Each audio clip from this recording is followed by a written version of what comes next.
Hello, friends. This is Scott, and this is a look back at July 14th, the last time I was at the school garden filming. And during that trip, I was taking these wood chips that we had got a pile of to replenish all the playground areas, and I borrowed a few for the garden. But as you see here, this is some wood chips I got from a friend's house. So I have different colors and different types of wood chips in here, but the whole purpose is I want to smother weeds, retain moisture, and then add fertility over time. And again, middle of July, garden looks pretty good. Things are growing. Now, a month later, I haven't been back. And as we see here, things have grown a little bit. The sweet potatoes have really boomed. So we won't pick those until the first frost. It kills the tops off, and then we'll pull up the potatoes and see how well we did. Now, the regular potatoes next door, we'll first take a look at bindweed. Yeah. I'll talk more about bindweed here in a minute. It's depressing, but it's the one weed that wood chips really don't take care of. Potatoes are done. Looks like they're ready to dig, so we'll get the kids out here and start digging in the next week or so. Strawberries have filled in, but again, so have some of the weeds. So I haven't been by in a month, pretty much. I mean, I stopped by to check on things, but I haven't done any work in the garden for a month. So it's getting kind of out of control again, but now that's the season. So the green beans have coming on, and there's some ready to pick. So we're going to pick some of those today, I think. But they've, not very big crop. A lot of them didn't come up. I planted again from seed, most of this garden, and some of the seed was old, and it just didn't come up. Next to the beans, I have some carrots and radishes. You see there's some radishes. And as I pull this radish up here, I want to show you something kind of weird. I haven't seen this before. On the end of this, that's a French breakfast. You can see it split, so it's too old, but there's a little, I don't know, some kind of a mushroom fungal growth on there, so I don't know what that is. So we won't be eating that one. But as we look around, I've got just a few carrots. The carrots didn't do well. I've got some kale there. That's the right in front there. And then right next to that, Swiss chard. And again, didn't germinate very well, but probably has some to do with the weeds and other things. Now the onions, they're not the greatest, but there's some decent bulb onions in there. But again, they're heavily mulched by this damn bindweed that we have. I did plant a lot of different squashes and things from seed, and they're starting to do something, but I don't know if they'll ever mature. Now the corn is tasseled out, and the tassels are getting pretty brown, and so I think some of the corn is ready. I don't think all of it is, but we'll pick an ear today a little later, and we'll show you how that looks.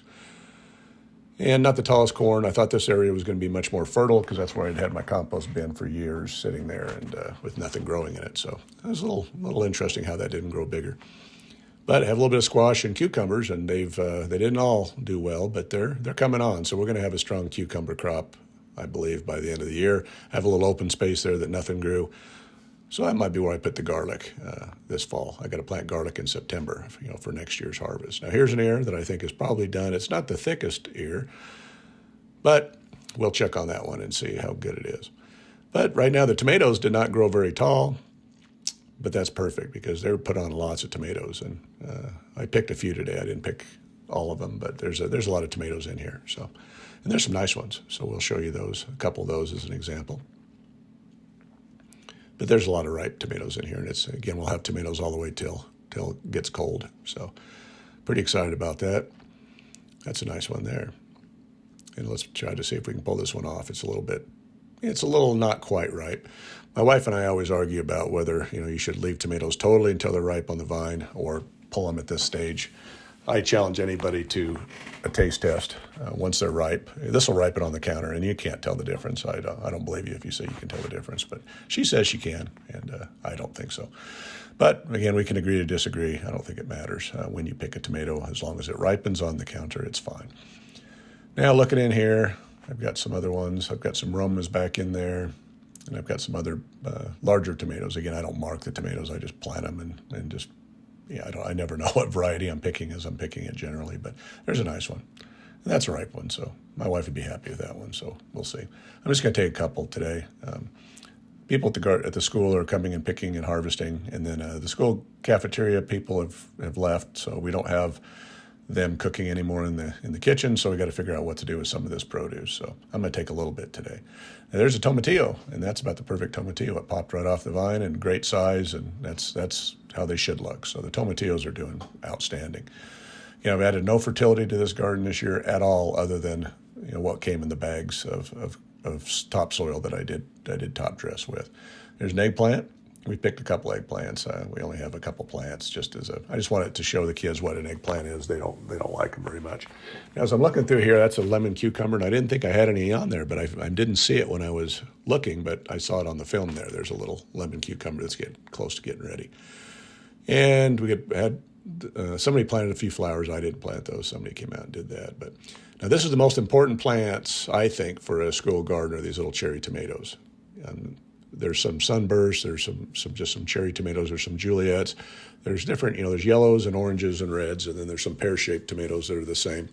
And the reason I think this is one of the most important types of plants to have in a school garden is there's lots of kids that are afraid to try new food. And they definitely don't like tomatoes in their, they'll eat tomato sauce, but they don't think they like fresh tomatoes.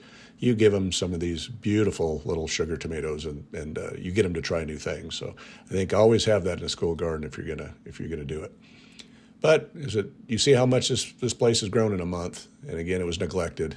I got it ready last time with the wood chips, thinking that was going to be good, and it's fine. But it's the bindweed does not get stopped by wood chips. If you have enough wood chips on at the beginning of the season, it'll help. But by the end of the season, bindweed is just there. Now the squashes and all the stuff that I planted from seed and watermelons they've grown a little bit, but I don't think I'm going to get a crop. I just wanted that to fill up that area. But here's a look at what is common in ears of corn. There is a corn earworm. And so that's not appetizing looking, and they get in there, and there's a closer look at that. But they get in there, and they eat a pretty good swath of the ears, but that doesn't hurt the rest of the corn. So you just cut that off, and it's just fine. So I'm going to pull that ear off, and we'll take a look at that here in a little bit. There it is, I should say. Let's look at it right now. So that's how long the ears are, long and thin in this variety, and they're not the biggest. There's a wasp. So anything sweet, you got wasps coming already, but not a big eared corn or big kernel corn, but they're pretty good. Here's a look at some of the tomatoes I picked, just a few today, and there's some nice ones. The Roma's really large. There's a bunch of those, and these other Big Berthas or whatever they are looking pretty good. But that's the bindweed that I've got to get in here and start ripping out again. It's a ground cover. I mean, I don't think it's got, again, the taproot breaks, it just resprouts. So I don't know how much fertility this is actually stealing from the plants. And it is doing a little bit of ground cover, but I hate this plant. Bindweed is my biggest nemesis, I think. I forgot to take a picture of the beans I picked at the garden, but here they are at my house. And I took a few home because you got to pick beans. If you don't keep picking them, they'll quit producing. So no harm in taking a few today and eating them. So in a month, the school garden has exploded, and it is definitely harvest time, and we're going to enjoy the garden and whatever we can get out of it this year. And we're going to teach the kids how to grow their own food. And the fun part of it is, when they can harvest. Planting's great, but harvesting's better. Well, thanks for watching this video. And if you like what you see, please hit that subscribe button, like, share, and comment, as I'd love to hear from you. Thank you.